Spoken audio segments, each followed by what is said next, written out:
So I've been combing over the forums and stuff on Facebook and Google, and it's about gardening today. And I'm noticing a lot of problems and things that people are experiencing. And today's introduction on biodegradable container gardening, a little more in depth on just how easy it is for me to garden compared to what I'm seeing online and all these problems. So this is actually my business, is not only just to make money, but to make gardening a lot easier for people and to actually get some serious food production and to iron out all these wrinkles and problems that I see happening all around. And I'm experiencing almost none of them, almost. So that's today's show. Welcome to another edition of Up and In It. I'm your host, Adrian Babashoff, and if you're new here, welcome as well. And if you're wondering what the show is about, it's entirely dedicated to improving quality of life for both people and for the planet, moving you from surviving to thriving and living life raw. Wow, I did that introduction smooth this time. For those of you watching this podcast on YouTube, that's dark because it's about 5 in the morning here, and I've got to get up before my babies wake up and hide in my pickup truck. It's my mobile studio, and I'm trying to get some better sound quality for you guys so that it's not so rough, because usually you guys hear my commute when I'm driving to my garden or to my jobs, and that's the rumbling in this diesel pickup truck. But we're going to try to get this show out before they wake up, and I have to stay vigilant, but let's get right into it. So yeah, we have a lot of stuff going on. I see people struggling, and it's very heartbreaking for people. I think a lot of people want to give up. And I'm here to tell you, you don't have to give up. There's all kinds of different ways. As I try to share and teach, I guess, on this show, is that we have to look for alternatives. We have to completely design our way out of the troubles that we're in. And today, as I talk about these things, this is the mindset that I try to share on the show, is like problem solving and engineering your life, looking at things the way they're happening and seeing what we can do about them. So our very first question or very first topic here is soil problems. And I wanted to explain a little bit about soil. We'll try to do this as problems and then solutions, each one of these topics. So on soil, let's just start out with pH balance. That's alkaline and acidic. Your body has the same structure as soil as far as its needs.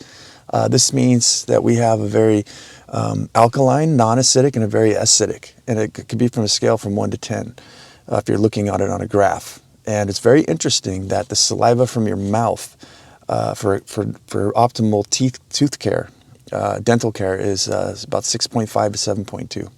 The optimal water to drink has a pH that's optimal for your body is 6.5 to 7.2. Some of them go to alkaline, like 0.8.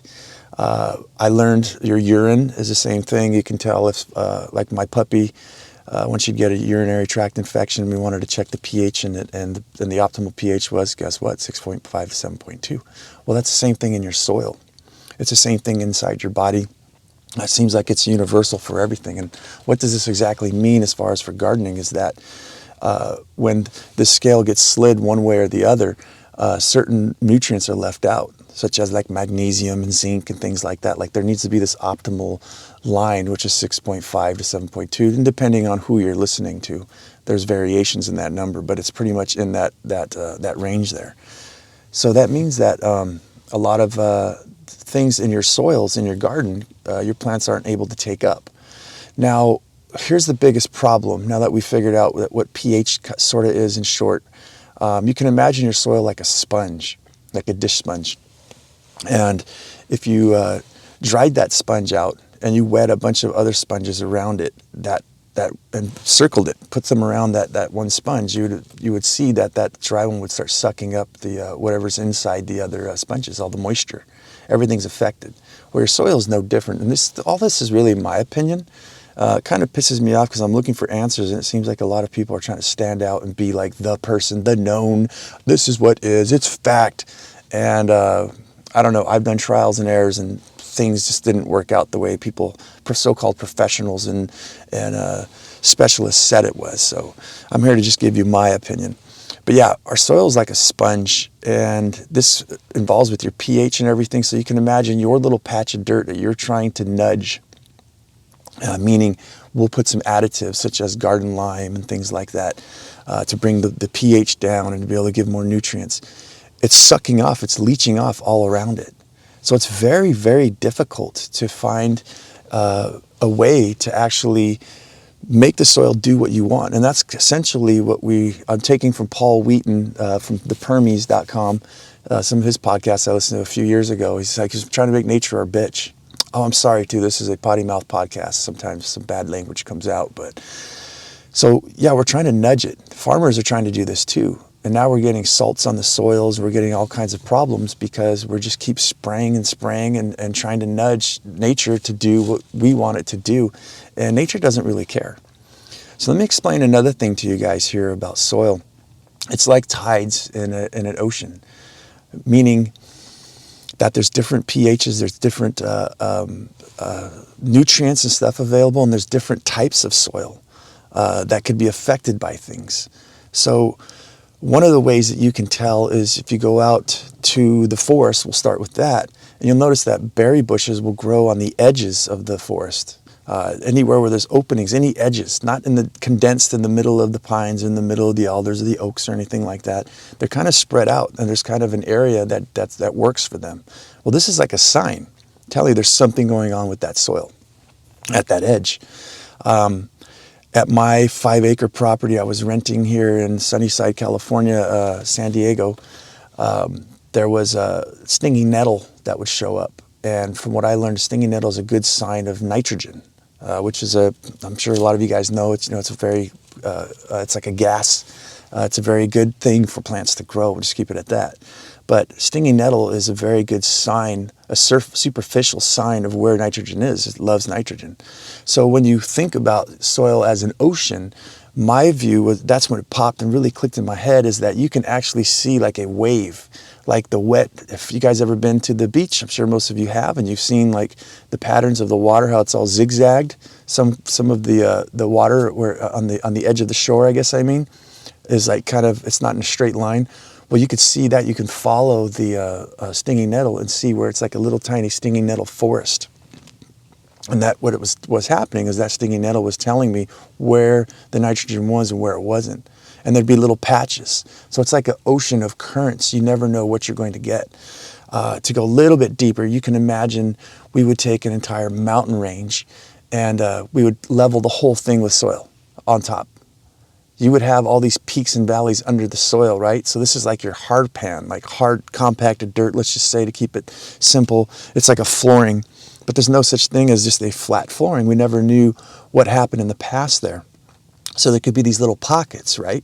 And let's imagine like these little pockets are like little lakes, right? There's certain pockets that are deeper than the others. There's ridges and valleys, and in these pockets maybe more moisture would sit, and that when moisture hits the top of the water when it rains, it takes down these nutrients and it sinks down to an area. It follows the laws of gravity. It either flows down an incline or it stays put in an area. So that means that it would put nutrients and stuff in these little tiny pockets spread out all over the place. And you have no idea on the flat surface upon which you're standing what's underneath you. So those of you who've ever dug, you can go dig and directly in one place in the ground and get maybe about 6 inches down, and it's just hard as a rock. You move over about 2 feet and you're going down about 6 feet, or 2 feet with like butter. So you see what I mean? There's variation. So soil really gives us a problem when we're trying to grow our food, when we're trying to nudge it. I think some people have been successful, and it seems like it's been a lot of years of introducing nutrients and different stuff to nudge it. For how long will it last? I don't know. But in my opinion and my observation of people's stuff is that it keeps changing. So the solution is to actually container garden, to go and make your own soils and stick those things inside some containers and start growing your food. You have full control. And we're going to talk about time and effort, watering, weeding, microclimates, nutrients, and nutrition that involves with all these, with container gardening, in contrast to gardening in soil.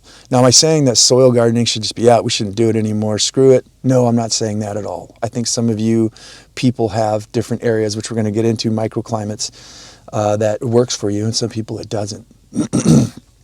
So the other soil problem, which we're going to talk about here coming up, is weeding. I just want to bring out that if you took a cup of soil, there's probably hundreds, if not thousands, of different seeds and stuff inside that soil. You can consider soil like a bank. Like a bank holds money, a bank holds soils. A soil like a bank holds seeds.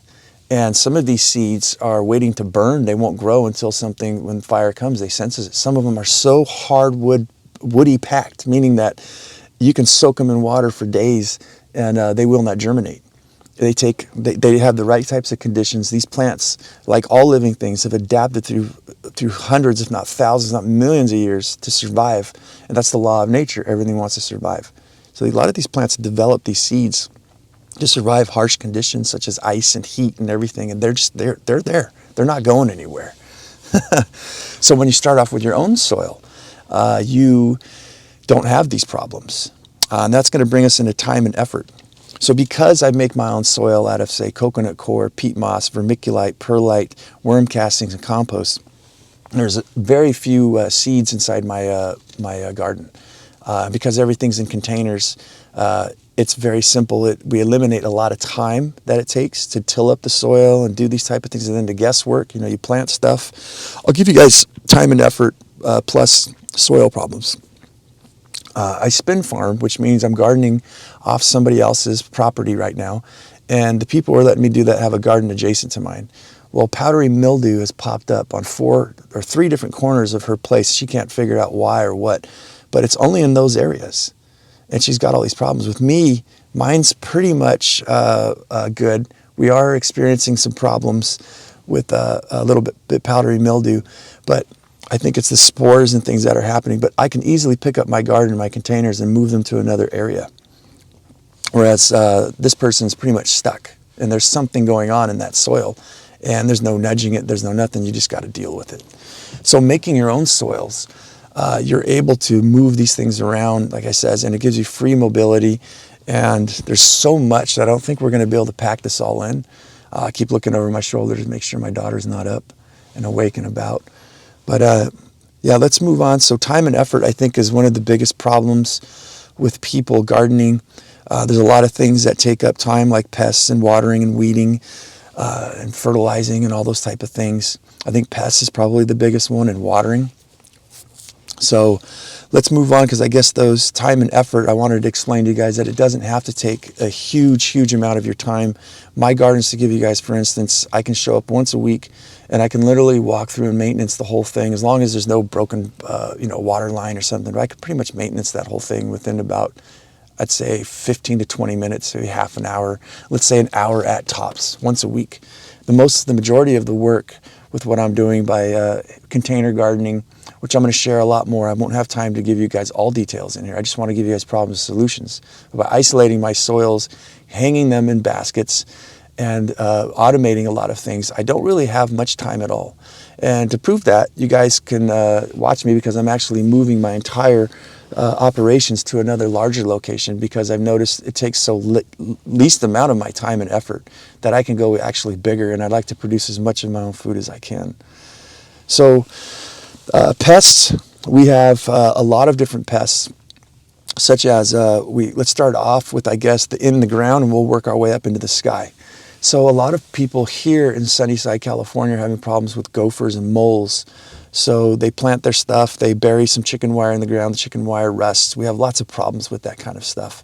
And they're just coming in, as the person gardening next to me, they're all their beets, their carrots, stuff, this starts getting munched on and taken away by these little critters. So how do you combat that in soil? I have no idea. You're going to have to gas these things with carbon monoxide. You're going to have to set up traps. I've seen all kinds of different things. And we're basically waging war on nature so that we can grow our food. And my job is to not wage war, let everything go, so that we don't have to fight it and we all get a piece of the pie. They get to live, we get to eat. So the solutions with this is actually doing wire basket gardening. And you can set these baskets on the ground. You can hang them in the air, as I do, as I prefer. And the air is completely 100%, just about almost 100%-ish, safe from everything, but especially from moles and gophers. So what I make these things out of is some heavy galvanized wire fencing, not chicken wire, and you line them with burlap. You can line these with old sheets, whatever you want. Put your soil in there, and you can set these things I'd advise down on wood chips or on wood pellets or a little shelf, and that eliminates the problem with the gophers and moles, because as they climb up to scratch through the bottom of the pot, they're going to hit their nails, and it's going to deter them. I'm going to try to move through this quickly, but you definitely want to leave some airflow underneath your baskets when making them, so that your cloth or your burlap or whatever you're using to line your baskets with doesn't corrode. So we've eliminated a problem with those guys that are underground. Now we come to the surface, we have such things as earwigs and snails. What do we have? Ants, slugs. We have all these different types of walking grounds insects. So what I've done is essentially use an old beekeeper's secret, because ants will come after the beehives, and the beehives will be sitting on a pile of bricks, a little stack formation. They'll go in there and start eating the honey and literally take over the hive eventually. So what they've done with that is they've mounted the beehives on top of a 4x4 post, and they've lined it with axle grease around the whole perimeter. So now we have the ants coming on the ground, climbing up the posts, hitting the axle grease, and they don't want to go over it. I found that you can actually use a less obtrusive, if that's a word there for a replacement, is actually Vicks Vapor Rub that you use on your chest when you have a cold. It doesn't really last as long, but it is effective. So now I've noticed this stops ants, this stops snails, this stops slugs, pincher bugs, everything, as long as nothing is touching whatever's hanging. So hence, that's why I did the hanging of all my vegetables in baskets. So they're up off the ground, and these insects don't have access to them. And lined, of course, with the grease. So yeah, I built a rack. I'll just tell you guys, it's sort of a jungle gym. We don't have time, and words really can't explain it because it's kind of psychotic. But yeah, all my plants are hanging in 5-gallon containers, and there's greased away from the bugs. So like on a jungle gym, I'll leave it at that. So that's my solution to that problem. Our next problem is rats and mice. I did some research, and I think it's rats can jump upwards to about 4 feet up in the air. I've noticed my hanging baskets are about 3 feet down, so that I have easy access. I don't have to bend over, and I haven't had any rat problems or mice whatsoever jumping on from the ground up into my hanging system and eating my vegetables. I found that they were eating tomatoes. When they got hungry, they'd eat half a tomato, and they'd eat half of every single damn tomato till you had nothing. So we've eliminated rats and mice by hanging the system. On ground, I don't think you're just going to have to use mice traps and try to thin the herd. And my solution to this problem with mice and rats is you'd have to grow in abundance because they're gonna definitely take some. So we move on from pests, which is probably might even eat this whole thing up. I think we might have to do a part 2. But moving on from pests, we have such things as raccoons and possums, I'm hearing people say, and skunks. Well, this is when you come in and you can actually hang these things. The evil devil of all of them are squirrels. These little sons of bitches are super, super smart. Do yourself a favor and check out bird feeder versus squirrels. Some guy made a complete gauntlet with them, and it's insane. So with squirrels, this is optional. I hate to put this one out because this actually will kill frogs and lizards and stuff, but what I figured out for my garden, and I really haven't seen too many people do it, is electric fencing, poultry netting to be precise. You can line your entire perimeter with poultry netting that's electric. It's got electric current flowing through it, and they got these things built in solar. I believe that any mice, rats, gophers, or not gophers, but possums, things like that, squirrels specifically too, are going to touch that fence to climb up, and they're going to get zapped. Unfortunately, you're going to kill frogs and lizards and beneficial animals and such that could actually help your garden. So I don't like this. What I do like is building an entire aviary. What we're using is bird netting, and this bird netting should be cinched down very tightly. This goes around my greenhouse, around all areas, and you have to cover everything. I use 1-inch netting in particular.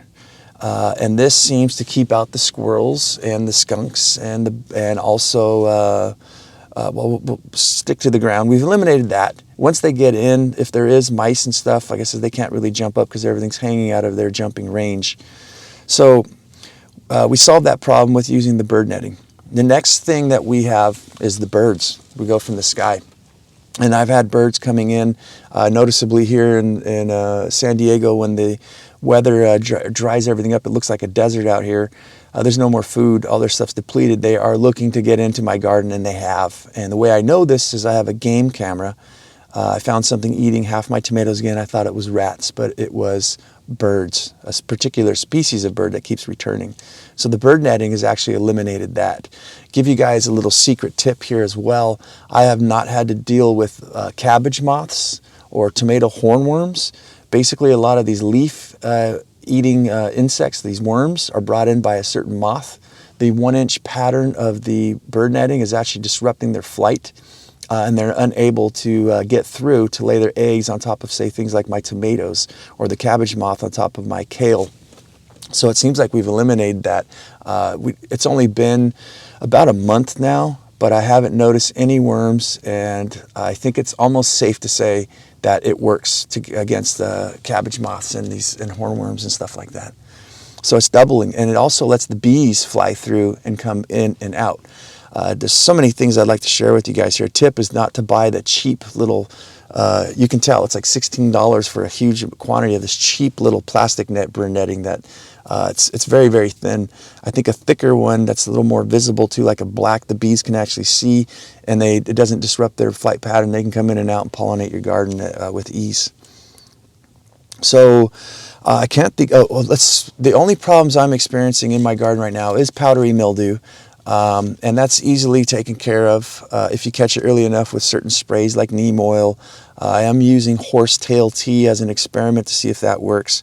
But my greatest problem is the aphids right now. And the flaw in my system has been that the plastic film of my greenhouse or the netting will actually touch one of my plants, and the ants are finding a way to get in. So remember, everything's suspended, but if there's one thing touching anything where the ants have access and they can smell that food, they're coming in, and they are taking those aphids and they're putting them against my bell peppers, my jalapenos and things like that, and they're just massacring the whole thing.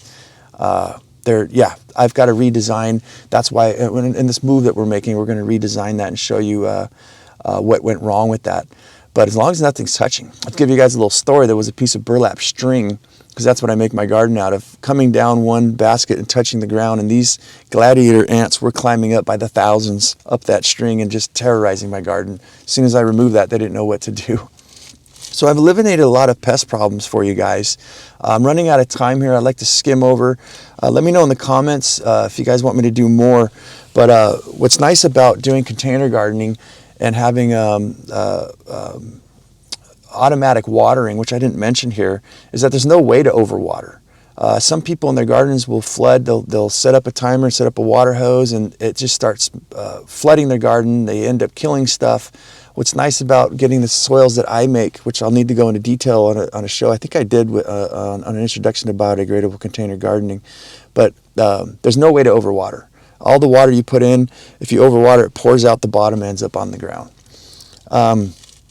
Watering then, I guess I could say, how we save, we'll bring in time and effort, is that I have automated on drip irrigation. You can take little drippers that they have that will do a half a gallon per hour. I've taken the drip tubing, which is 1/4 inch, and I've done like 4 or 5 of them, of the actual drip fittings that are on them, and cut it off, made myself a circle that goes around my containers. What I did is I stuck these inside of a pitcher, and I'd set it up for a minute, and I'd let it drip. And I'd add, like, say, 4 drippers. And I knew that in 1 minute, I would get a cup of water. If I did 2 minutes, I get 2 cups of water. Hence, 3-4 minutes with different amounts of emitters, I found out how many gallons of water I can actually get. And the dispersal of these things, why I like the 1/4 inch hose with the drippers already made in it, is that you can make a giant ring, a square, whatever you want, so it disperses the water evenly instead of just one drip where your plant is located at. Because we also have many varieties of plants that we can put inside of our pot, and not all of them are going to get watered, proper irrigation. So that was a technique there to save time, but also the watering.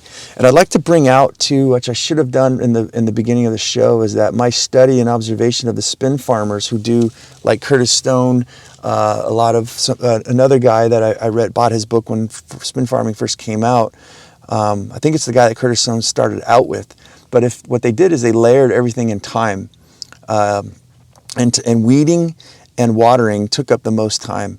A lot of these spin farmers were working like a half an acre of land. They actually broke it down. If you're one person and you're going to work a quarter acre of land and you want to make $40,000 a year, here's how many hours that's going to take. You know, something like 70 hours a week. And here's what the tasks are that usually takes that person to do. So there was like get there in the morning and harvest all your plants. Spend about 2.5, 3 hours weeding. Go for another hour of watering. Go to preserve your food, wash it, dry it, and everything. Go back to weeding. Go back to do other tasks. And I just noticed it was always weeding and it was always watering. And it took up most of the day. So by designing your own soil, starting from scratch, without that bank of seeds, as we talked about, without some crazy weird pH, saves you a lot of time, a lot of effort with such things as watering and weeding. And weeding, for me, I guess as I said, I've already explained this thing here. You've got, you don't have a bank of seeds in there, and you're starting out. But when I do introduce my worm castings, they're grown in nature, in the soil. They're processed that way, so the everything's got the microbiology and everything where I purchase my worm castings. So I do get a certain amount of weeds, but as I said, they pop out the side of my burlap sacks, or they're on top. You literally pinch them out. You go every day, and you spend maybe, I would say, that's probably the bulk of my work. If I go once a week, it'd probably take me about 10 minutes to weed my garden.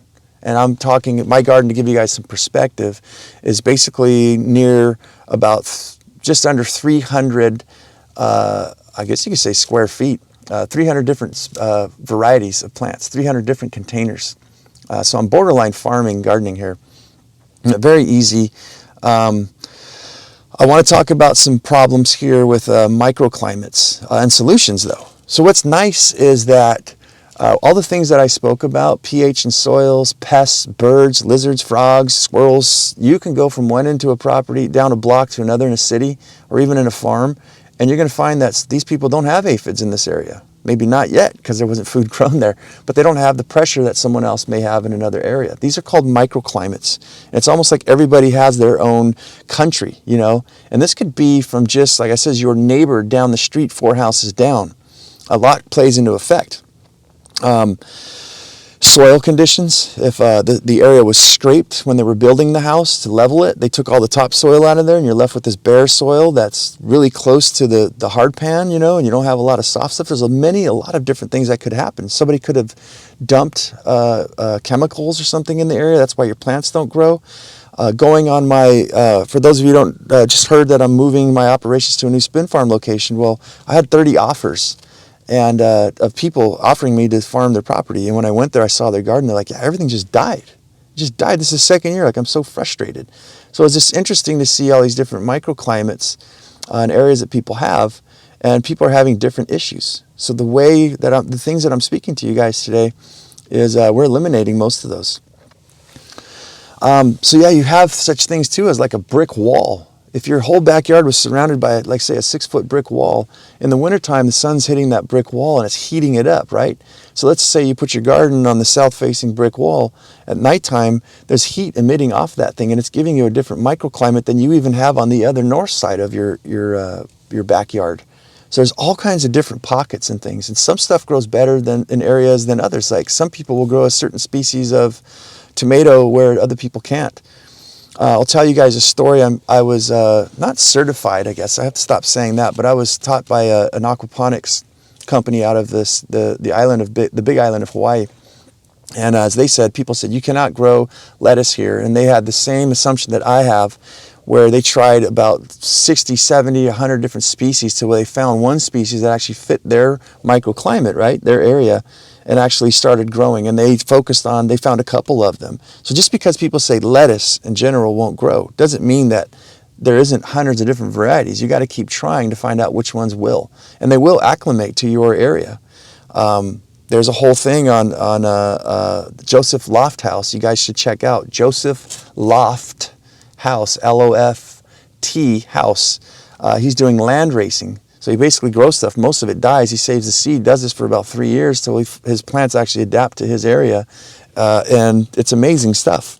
So yeah, your microclimates, you guys have all kinds of different stuff, even in your own backyard. You just have to keep practicing and moving around trying new stuff. And you'll actually find that you can grow different varieties of foods. Like a lesson I learned this year was my spinach grew fantastic in the summer as long as it was in the shade, right? So my entire hanging system is facing south, but the back north end, especially the bottom last rack, gets no sun and just gets light. Well, microgreens can grow there, such as sunflower seeds and peas, any kind of microgreens, or any kind of baby greens, such as lettuces and spinach. We're up triple digits. And if you guys watch my videos on the biodegradable container gardening on YouTube, or my BC Gardening Guy on Instagram, you'll see I got baby spinach growing right now. This week's supposed to be triple digits, and I got baby greens growing, so I can utilize those microclimates. I think one of the biggest and last ones I want to talk to you guys here is about nutrients and nutrition. And that's one of our biggest problems that I see in our society and the health and well-being, is that a lot of food is not grown for nutrition. It's grown for shelf life, it's grown for appearance, and it's grown for longevity.